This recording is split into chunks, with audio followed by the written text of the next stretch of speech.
ప్రేక్షకులకు నమస్కారం. ADN news TV మనదర్శి మన లోకల్ ఛానల్.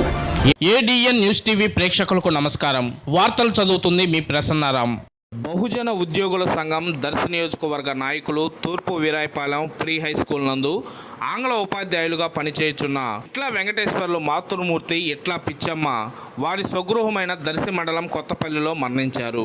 ఆమె భౌతిక కాయాన్ని దర్శి నియోజకవర్గ బహుజన ఉద్యోగుల సంఘం గౌరవ ప్రతినిధులు పంచాయతీరాజ్ ఏఈ ఎం వెంకటేశ్వర్లు, సీనియర్ ఉపాధ్యాయులు బహుజన రచయిత ఇట్లూరి రామారావు, నియోజకవర్గ నాయకులు ఉపాధ్యాయులు ఎం నాగేశ్వరరావు, వి శ్రీనివాస్ నాయక్, వి లక్ష్మణ్ నాయక్, దర్శి మండల నాయకులు Kodavati Koteswararao, CH Anjaneyulu, D Nagarjuna Vikram, retired state bank employee K Prabhakar Rao, retired army ఉద్యోగులు పి వెంకటస్వామి, పి చిన్న వెంకటేశ్వర్లు పాల్గొని నివాళులర్పించి వారి కుటుంబ సభ్యులను ఓదార్చి తమ ప్రగాఢ సానుభూతిని తెలియజేశారు.